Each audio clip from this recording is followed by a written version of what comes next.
Sir, ഇനിയൊന്നും ചെയ്യല്ലേ. അവൻ്റെ യാചനയൊന്നും കേൾക്കുന്നുണ്ടായിരുന്നില്ല അഗ്നി. ഇരുമ്പ് കമ്പി കൊണ്ട് അവൻ്റെ കാലിൽ അടിച്ചുകൊണ്ടേയിരുന്നു. സർ പ്ലീസ്, എന്നൊന്നും ചെയ്യല്ലേ. അവൻ്റെ കൈ അടിച്ചൊടിച്ചു. ഇനി നീ ഒന്നും ചെയ്യാതിരിക്കാനുള്ളതാണിത്. അവൻ വേദന കൊണ്ട് പുളഞ്ഞു. നീ എടുത്ത പൈസ അത് തിരിച്ചു വാങ്ങാൻ എനിക്കറിയാം. നിന്നെ ജീവനോടെ വിടുന്നത് നിന്റെ കുടുംബമോർത്ത് മാത്രമാണ്. സർ, ഇനിയൊന്നും ചെയ്യൂല. ഇവനെ ഹോസ്പിറ്റലിൽ കൊണ്ടിട്ടേക്ക്. Yes sir. അഗ്നി ഗാർഡ്സിനോട് പറഞ്ഞ് പുറത്തേക്കിറങ്ങി. അവന് പുറകെ മനീഷിനെ ഒന്ന് നോക്കിക്കൊണ്ട് കിച്ചുവും ഇറങ്ങി. പുറത്ത് കിടക്കുന്ന കാറിലേക്ക് കയറി. അഗ്നി, എന്താ? നേരെ വീട്ടിലേക്കാണോ? അല്ല, ഗസ്റ്റ് ഹൗസ്. ഓക്കെ. കുറച്ച് സമയത്തിനു ശേഷം അവൻ ഗസ്റ്റ് ഹൗസിലെത്തി. അഗ്നി അവൻ ഉപയോഗിക്കുന്ന മുറിയിലേക്ക് കയറി. കിച്ചു ഹാളിൽ സോഫയിലിരുന്ന് ഫോൺ നോക്കി. കുറച്ച് കഴിഞ്ഞ് അഗ്നി ഫ്രഷായി എത്തി. കിച്ചുവിൻ്റെ അടുത്തിരുന്ന് അവൻ ഫോൺ എടുത്തു. ഹലോ, അഗ്നിദേവ് വർമ്മ.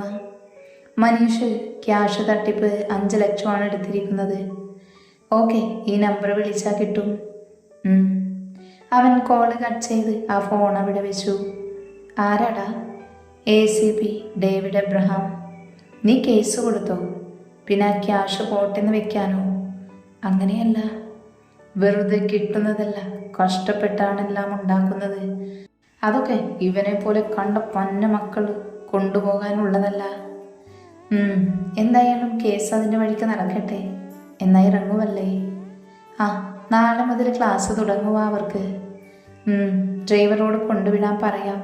പിന്നെ ഗാർഡ്സ് അവർക്ക് പുറകിൽ ഉണ്ടാവണം. അത് ഞാൻ പറഞ്ഞേക്കാം. എന്നാ ഇറങ്ങാം. പുറത്തേക്കിറങ്ങി കാറിൽ കയറി അവർ വീട്ടിലേക്ക് തിരിച്ചു. ലച്ചു, വാ, താഴേക്ക് പോകാം. അവർ രണ്ടുപേരും കൂടെ മുറിയിൽ നിന്നിറങ്ങി താഴേക്ക് പോയി. ഹാളിൽ അമ്മമാർ ഇരിക്കുന്നുണ്ട്. അവരുടെ അടുത്തേക്ക് ചെന്നു. അമ്മേ. കല്ലുവിൻ്റെ വിളി കേട്ടവർ തിരിഞ്ഞു നോക്കി. ആഹാ, 2 പേരുണ്ടല്ലോ. എന്താണ് ഇങ്ങോട്ട് വന്നേ? അതെന്താ, ഞങ്ങൾക്ക് ഇങ്ങോട്ട് വരാൻ പാടില്ലേ? ഓ അതല്ല, ഉച്ചയ്ക്ക് ഭക്ഷണം കഴിച്ചിട്ട് പോയതാ, പിന്നെ ഇപ്പോഴാ കാണുന്നേ. അത് പിന്നെ നാളെ ക്ലാസ് തുടങ്ങുമല്ലേ, അപ്പം ഞങ്ങളത് പറഞ്ഞിരുന്നു. ആണോ? അപ്പം നാളെ മുതൽ 2 പേരും പകലുണ്ടാവില്ല അല്ലേ? ആ അതെ, ഞാൻ പോകും. പോയി നന്നായിട്ട് പഠിച്ചു വാ, എന്നിട്ട് കമ്പനിയിൽ വിടാം. അയ്യോ, ഞാനില്ലേ, അവിടെ അഗ്നിയേട്ടനുണ്ട്. ഞാൻ വേറെ ഇങ്ങോട്ടേക്ക് വേണേലും പൊക്കോളാം. അതെന്തിനാ വേറെ സ്ഥലത്ത് പോകുന്നേ? സ്വന്തമായി കമ്പനി ഉള്ളപ്പോൾ. അതെ അതെ, സ്വന്തം കമ്പനി തന്നെ. പക്ഷേ അവിടെ ഇരിക്കുന്നത് അഗ്നിയേട്ടനാ. അതിനെന്താ, അതാവുമ്പോൾ പേടിക്കേണ്ടല്ലോ. അങ്ങോട്ട് ചെന്നാൽ മതി, കടിച്ചു കൊല്ലും കടുവ. ഡീ, മര്യാദയ്ക്ക് സംസാരിക്ക്, അത് നിന്റെ ഏട്ടനാ. ഏട്ടനൊക്കെ വീട്ടിൽ മാത്രം, കമ്പനി ചെന്ന കടുവയാണ് കടുവ. അത് നീ പറയുന്നതല്ലേ. പഠിപ്പ് കഴിഞ്ഞാൽ ഇവിടെ കമ്പനിയിൽ അവൻ്റെ കൂടെ വിടുകയുള്ളൂ.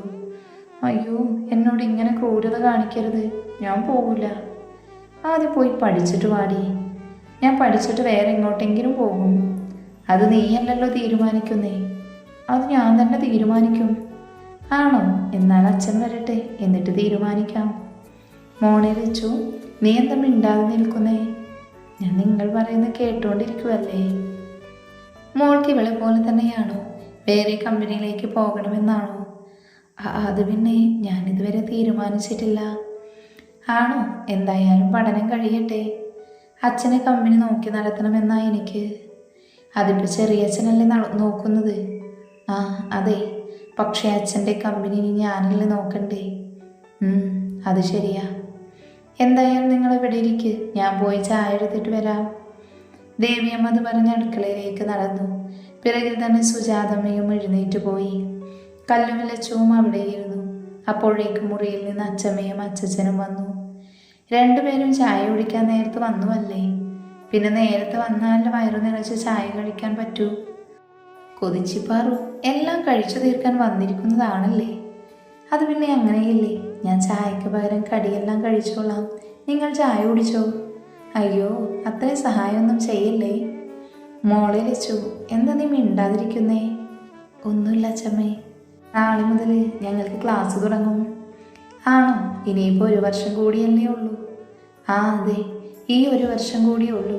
ഇത് ഫൈനൽ ഇയർ ആണ്. അത് കഴിഞ്ഞിട്ട് എന്താണ് പ്ലാന്? ട്രെയിനിങ് ആയിട്ട് എവിടെയെങ്കിലും കയറണം. വേറെ ഇങ്ങോട്ട് പോയി? ഇവിടെ നമുക്കൊരു കമ്പനി ഇല്ലേ? എൻ്റെ അച്ഛമ്മേ, ഞങ്ങളെ കൊലയ്ക്ക് കൊടുക്കാനാണ് അങ്ങോട്ട് വിടുന്നത്. അഗ്നിയൻ്റെ അടുത്തേക്ക് ഞാൻ പോവില്ല. അതെന്താ പോയ കുഴപ്പം?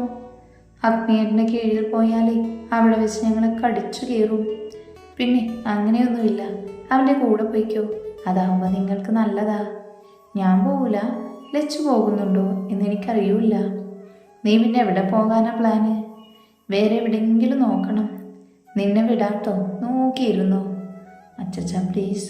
അച്ഛമ്മ ഏട്ടൻ്റെ കമ്പനി പോയി കഴിഞ്ഞാൽ എല്ലാവരുടെയും മുമ്പിൽ വെച്ച് വഴക്ക് പറയും. തെറ്റ് കണ്ട വഴക്കും പറയും. അതിപ്പോൾ എവിടെയാണെങ്കിലും അങ്ങനെയല്ലേ? അല്ലെങ്കിൽ നിങ്ങൾ കൊച്ചുമോനെയാണല്ലോ കൂടുതൽ ഇഷ്ടം. അതിടി കുറുമ്പി. അച്ഛനും അമ്മയും വന്നു ദേ ഇവരോട് സംസാരിച്ചിരിക്കുക. ചായ കുടിക്ക്. എല്ലാവർക്കും ചായ കൊടുത്ത് അമ്മമാരടുത്തിരുന്നു. അവരെന്തേ? ആരാ അച്ഛാ? മാധവനും ഇന്ദ്രനും. അതറിയില്ല, എവിടെയോ പോകണമെന്ന് പറഞ്ഞ് പുറത്തോട്ട് പോയി. രവിയും ലളിതയും പിള്ളേരും എന്തേ? അവരുടെ കാര്യം പിന്നെ പറയണ്ടല്ലോ. രാവിലെ തന്നെ അമ്മയും മക്കളും കൂടി എങ്ങോട്ടോ പോയി. കണ്ണനും വിച്ചവും വന്നില്ലേ? ഇല്ല, അവർ വന്നിട്ടില്ല. എല്ലാവരും ചായ കുടിച്ച് ഞാൻ അവിടെ തന്നെ ഇരുന്ന് സംസാരിച്ചു. ലച്ചു എന്തെങ്കിലും ചോദിച്ചാൽ മറുപടി പറയുമെന്നല്ലാതെ സംസാരമൊന്നുമില്ല. കുറച്ചു കഴിഞ്ഞ് ലളിതയും കുടുംബവും എത്തി. അകത്തേക്ക് കയറിയപ്പോൾ ഹാളിലിരുന്ന് സംസാരിക്കുന്നവരെ കണ്ടു. അവരുടെ കൂട്ടത്തിൽ ലച്ചുവിനെ കണ്ട് അവരുടെ മുഖം ദേഷ്യത്താൽ ഇരച്ചു കയറി. എങ്കിലും ഒന്നും മിണ്ടാതെ അവർ അവിടെ ഇരുന്നു. ആ, എങ്ങോട്ട് പോയത് എല്ലാവരും കൂടെ? അതച്ഛാ, എൻ്റെ ഒരു ഫ്രണ്ടിൻ്റെ വീട്ടിൽ പോയതാ. അച്ചാച്ചൻ കൂടുതലൊന്നും ചോദിക്കാൻ നിന്നില്ല. എടിമണ്ണെ, ഞങ്ങൾ വന്നത് കണ്ടില്ലേ, പോയി കുടിക്കാൻ എടുത്തിട്ട് വാ. ലളിത ലച്ചുവിനോട് പറഞ്ഞു. അത് കേട്ട അമ്മമാരും കല്ലുവും ദേഷ്യത്തോടെ അവർ നോക്കി. അത് കണ്ടെങ്കിലും മൈൻഡ് ചെയ്യാതെ അവിടെ ഇരുന്നു അവർ. ലച്ചു പേടിയോടെ എഴുന്നേറ്റു. അത് കണ്ട് കല്ലു എന്തോ പറയാൻ വന്നതും, അവൾ കൊണ്ടുവരണമെന്ന് ആർക്കാണിത്ര നിർബന്ധം? അകത്തേക്ക് കയറുമെന്ന് അഗ്നി ചോദിച്ചു. അഗ്നിയെ കണ്ടൊന്നു ഭയന്നുവെങ്കിലും ലളിത അത് പുറത്തു കാണിച്ചില്ല. അതുമോനെ, ഞങ്ങളിപ്പോൾ വന്നതേ ഉള്ളൂ. അപ്പോൾ ഇവൾ ഇവിടെ ഇരിക്കുക, അതുകൊണ്ട് കുടിക്കാനെടുക്കാൻ പറഞ്ഞതാ. അവൾ എടുത്തുകൊണ്ട് വന്നാൽ മാത്രമേ നിങ്ങൾക്ക് ഇറങ്ങൂ? അങ്ങനെയല്ല, ഞാൻ അവളോട് പറഞ്ഞു കൊടുത്തതാ. ഇതൊക്കെ പഠിക്കേണ്ട കാര്യങ്ങളല്ലേ? അച്ഛനും അമ്മയും ഒന്നുമില്ലല്ലോ, അതുകൊണ്ട് അറിയാത്തതാകും. നമ്മൾ വേണ്ട ഇതൊക്കെ പഠിപ്പിക്കാൻ. അവർ പറയുന്നത് കേട്ട് ലച്ചുവിൻ്റെ കണ്ണുകൾ നിറഞ്ഞൊഴുകി. ലളിതയും കുടുംബത്തിനും ഒഴിച്ച് എല്ലാവർക്കും ദേഷ്യം വന്നു. എന്തോ പൊട്ടിയ സൗണ്ട് കേട്ട് എല്ലാവരും നോക്കിയപ്പോൾ ശ്രേയ കവിളിൽ കൈവച്ച് നിൽക്കുന്നു. എന്താണെന്ന് ആർക്കും മനസ്സിലായില്ല.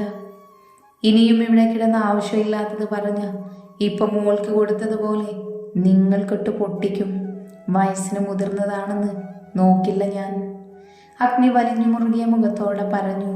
അവൻ്റെ മുഖത്തേക്ക് നോക്കാൻ പോലും പേടിച്ച് ലളിത താഴേക്ക് നോക്കി നിന്നു. അഗ്നി ലച്ചുവിൻ്റെ അടുത്തേക്ക് വന്നു. അപ്പോഴും അവൾ കരഞ്ഞുകൊണ്ടിരിക്കുക. നിന്റെ ആരെങ്കിലും ചത്തോടി ഇങ്ങനെ കിടന്ന് മോങ്ങാൻ? അവൻ ദേഷ്യത്തോട് അവളോട് ഒച്ചയിട്ടതും പേടിച്ച് കരച്ചു നിർത്തി അവൾ. ഇനി ആരെങ്കിലും എന്തെങ്കിലും പറയുന്നത് കേട്ട് കരയാൻ നിന്ന നിനക്കിട്ട് തരും ഞാൻ, അത് ഓർത്തു വെച്ചോ. അവൻ പറഞ്ഞത് പേടിച്ച് തല താഴ്ത്തി പിടിച്ചു. വാ. ലച്ചുവിൻ്റെ കൈ പിടിച്ച് അവൻ മുകളിലേക്ക് കയറി. അവന് പുറകെ പാവയെ പോലെ അവളും നടന്നു. മര്യാദയ്ക്ക് ഇവിടെ നിൽക്കാമെങ്കിൽ ഇവിടെ നിന്നോ, ഇല്ലെങ്കിൽ ഇറങ്ങിക്കോ, അച്ചാച്ചൻ ലളിതയോട് പറഞ്ഞു. അവരെല്ലാവരെയും നോക്കി മുറിയിലേക്ക് പോയി. പുറകെ തന്നെ രവിയും മക്കളും പോയി. കിച്ചു, നീ അവൻ്റെ അടുത്തേക്ക് ചെല്ല്, ഇല്ലെങ്കിൽ ദേഷ്യമൊത്തം ആ കുട്ടിയോട് കാണിക്കും. അച്ചമ്മ പറഞ്ഞത് കിച്ചു മുകളിലേക്ക് കയറി അവൻ്റെ കൂടെ തന്നെ കല്ലുവും. നിങ്ങൾ ചെല്ല്, അവൻ്റെ ദേഷ്യം മാറിക്കോളും.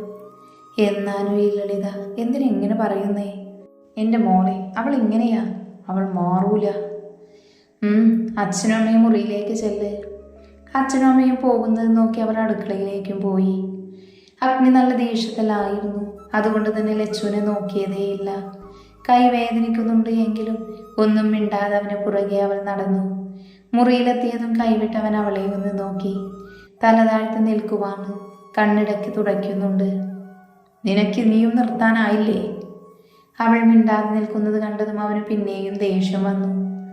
എടി പൊന്ന മോളെ, നിന്നോടാണ് ഞാൻ ചോദിക്കുന്നേ, മറുപടി കിട്ടണം എനിക്ക്.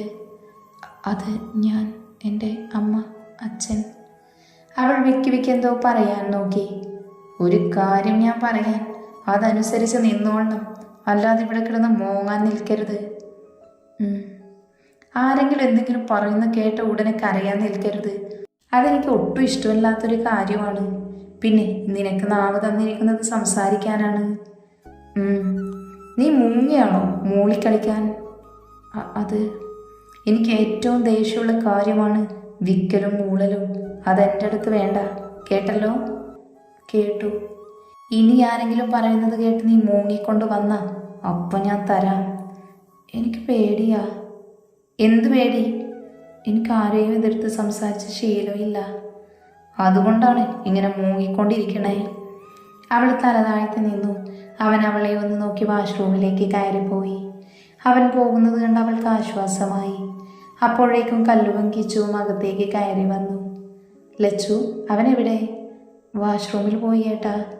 നിന്നെ അവൻ വഴക്ക് പറഞ്ഞോ? ദേഷ്യപ്പെട്ടോ? അവൻ പറയുന്നത് കേട്ട് മോളെന്തിനാ കരഞ്ഞേ? അവളുടെ നാവിന് ലൈസൻസ് ഇല്ല. ഓരോന്ന് പറഞ്ഞ് മറ്റുള്ളവരെ വേദനിപ്പിക്കാൻ നോക്കും. ഇനിയും കരഞ്ഞുകൊണ്ടിരുന്ന അവൻ വഴക്ക് പറയും. അതുകൊണ്ട് നല്ല കുട്ടിയായിരിക്കും കേട്ടോ. അവൾ മൂളിക്കൊണ്ട് തലയാട്ടി. അവൻ അവളെ ഒന്ന് നോക്കി ചിരിച്ചു. എന്നാൽ ഞാൻ പോവുക മുറിയിലേക്ക്.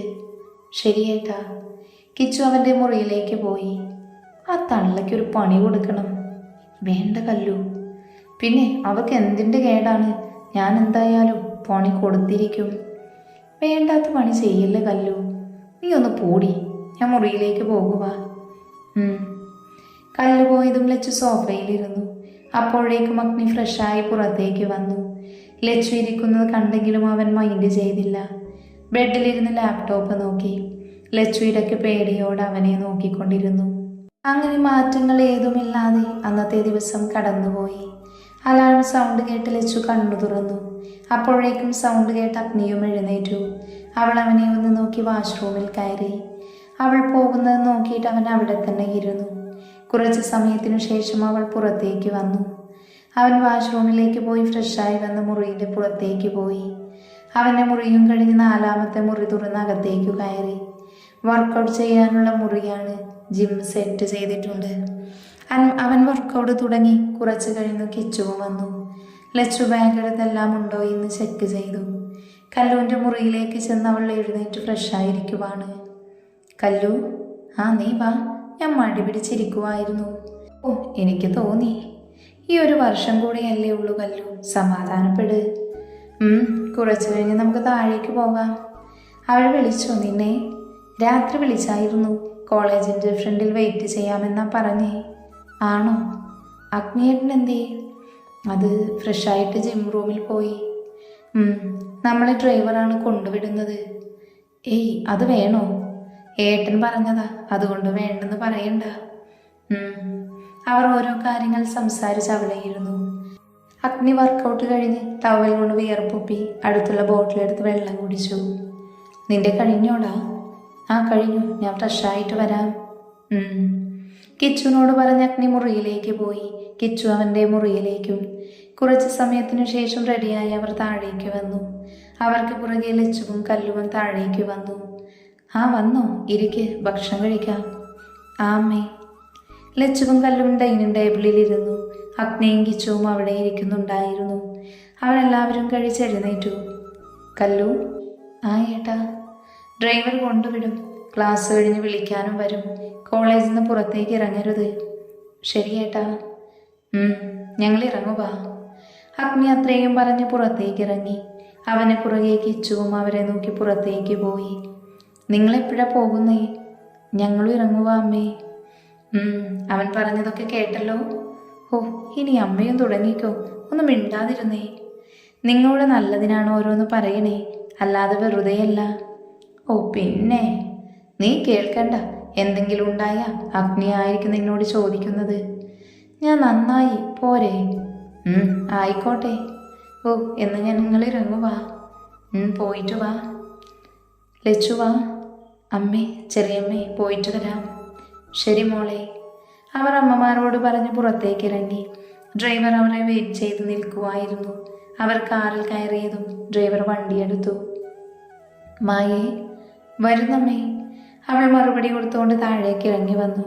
ബ്രേക്ക്ഫാസ്റ്റ് കഴിക്കാൻ അച്ഛൻ കൃഷ്ണനും ഏട്ടൻ വിഷ്ണുവും ഏട്ടത്തിയും രാധികയും അവരുടെ മകൾ മാളുവും അവിടെയുണ്ട്. നിനക്കൊന്ന് നേരത്തെ എഴുന്നേറ്റാൽ എന്താ പെണ്ണേ? ഓ എന്തിന്, അമ്മയും ഏട്ടത്തിയും ഇല്ലേ അടുക്കളയിൽ, പിന്നെ ഞാനെന്തിനാ? അതെ, തിന്നാൻ മാത്രം അങ്ങോട്ട് വന്നാൽ മതി, കെട്ടിക്കാനായി. ഇനി ഇതൊക്കെ എപ്പോഴാണാവോ വെച്ചുണ്ടാക്കാൻ പഠിക്കുന്നത്? രാവിലെ തന്നെ അമ്മയ്ക്ക് ഇതാണ് പറയാനുള്ളേ. പിന്നെ എന്താ ഞാൻ പറയണ്ടേ? അമ്മേ. സാവിത്രി, നീ മിണ്ടാതിരുന്നേ, എല്ലാവരും കഴിച്ചിട്ട് പോവാൻ നോക്ക്. കൃഷ്ണൻ പറഞ്ഞതും എല്ലാവരും സൈലൻ്റായി. പിന്നെ മിണ്ടാതെ ഭക്ഷണം കഴിച്ച് എഴുന്നേറ്റു. രാധയും സാവിത്രിയും ഒരു സ്കൂളിലാണ് ജോലി, അതുകൊണ്ട് അവർ ഒരുമിച്ചാണ് പോകുന്നത്. അതേ സ്കൂളിലാണ് മാളവും പഠിക്കുന്നത്. മായമ്മയുടെ ചേച്ചിയുടെയും കൂടെ ഇറങ്ങും. ബസ് സ്റ്റോപ്പ് വരെ അവർ ഒരുമിച്ചാണ്. വിഷ്ണു ബൈക്കിലാണ് ബാങ്കിലേക്ക് പോകാറ്. അങ്ങനെ എല്ലാവരും വീട്ടിൽ നിന്നിറങ്ങി. അവർ പോകുന്നത് നോക്കിയിട്ട് കൃഷ്ണൻ വയലിലേക്ക് പോകാനിറങ്ങി. അമ്മേ, ഓ ഇന്നെന്താണ് അവ വിളിക്കാതെ തന്നെ എഴുന്നേറ്റ് വന്നത്? ഇന്ന് ക്ലാസ് തുടങ്ങുമല്ലേ, അതാ. ഇരിക്ക്, ബ്രേക്ക്ഫാസ്റ്റ് എടുത്ത് വെച്ചിട്ടുണ്ട്. അച്ഛാ. എന്താ അമ്മു? ഇന്ന് ക്ലാസ് തുടങ്ങുമല്ലേ, അപ്പം കാര്യമായി ഒന്നും കിട്ടിയില്ല. അത് തരാട്ടോ. നിങ്ങളാണ് ഇവിടെ കൊഞ്ചിച്ച് വഷളാക്കുന്നത്. ഈ അമ്മയ്ക്ക് കുശുമ്പാണച്ചാ. മിണ്ടാതെ കഴിച്ചിട്ട് ക്ലാസ്സിൽ പോകാൻ നോക്കടി. ഏട്ടാ, എന്താ മിണ്ടാതിരിക്കണേ? നീ പറയുന്നത് കേൾക്കുമല്ലേ? ഓ വലിയ കാര്യമായി. അമ്മു. അച്ഛൻ്റെ വിളി വന്നത് മിണ്ടാതെ കഴിച്ചിട്ട് എഴുന്നേറ്റു. അങ്ങനെ അച്ഛനും മക്കളും പോകുന്നത് അവർ നോക്കി നിന്നു. കണ്ണാ, വരുന്നമ്മേ. അമ്മയുടെ വിളിക്ക് മറുപടി കൊടുത്തുകൊണ്ട് കാർത്തിക് എന്ന കണ്ണൻ മുറിയിൽ നിന്ന് പുറത്തേക്ക് വന്നു.